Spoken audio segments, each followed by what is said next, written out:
This is the face of an angel. He definitely brings out the happiness in everybody. He's always smiling, always laughing. At 21 months old, it's Ethan Katzman's very sunny disposition that hides a tragically dark reality, one parents Jamie and Stephanie are only just coming to terms with. He was just really different than our other boys. He didn't cry like a regular baby. It was almost like a whiny cat. They pored over research, looking for answers. I wonder if he's autistic. And he didn't have some of the features of autism. He was really engaged. He would look at you. He would smile. There it is. He was there. He was present. He was in the moment. Good job. I really got nervous kind of around 6-7 months when he wasn't sitting. I remember going to the doctor and the doctor saying that he's just a third kid. Sort of said that everything would be fine.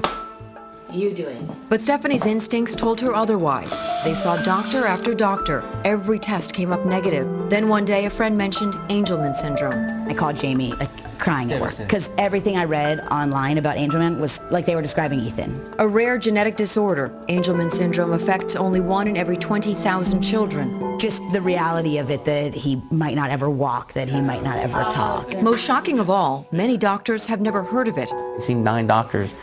No one had ever suggested that it would be, or could be, or possibly be Angelman syndrome. Discovered by Dr. Harry Angelman in 1965, the developmental disorder, originally called happy puppet syndrome, is characterized by several obvious signs: an unusually happy demeanor, arms that stay upright, flapping hands, difficulty eating or drinking, constant drooling, a limited need for sleep, a complete inability to communicate fear or pain. Their search for answers led them to Tampa, and Angelman expert Dr. Edwin Weber. They have usually uncontrollable seizure. Many of them don't acquire any kind of language skills, and they need lifelong care. It is a daunting prognosis, of which Dr. Jane Taviev-Asher was familiar, one of the few doctors in LA who'd even heard of it. Initially, I didn't think that it was a real possibility. The first test came back negative. But a second test had a different result.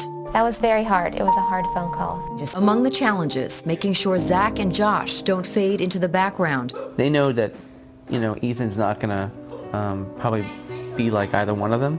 And I think that they understand that he's going to need some help. For angels, as those children diagnosed with the disorder are called, most real progress plateaus at age 3. But the Katzmans are convinced it's not entirely out of reach. They've immersed Ethan in therapy of every kind: speech, occupational, and physical, 8 sessions a week. You got it! For these kids, it's such a big deal, and every little piece is one step closer to him running around the house just like a normal 2-year-old.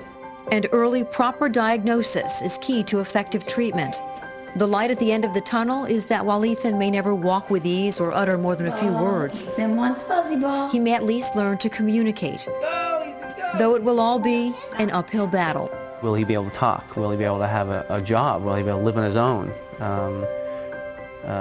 Who's going to be around to help him out? That's what gets me. There is some encouraging news here. Dr. Weber has actually cured the syndrome in mice, and with proper funding, he says a cure for children may not be far behind. In the meantime, the cost of Ethan's therapy is overwhelming, and because Angelman syndrome is so rare, insurance companies do not recognize it as a syndrome, so getting coverage has been extremely difficult. The Katzmans are hoping more awareness will change all that. To find out more about Angelman syndrome, go to cureangelman.org or go to our website, nbcla.com. I'm Alicia Lane. Back to you.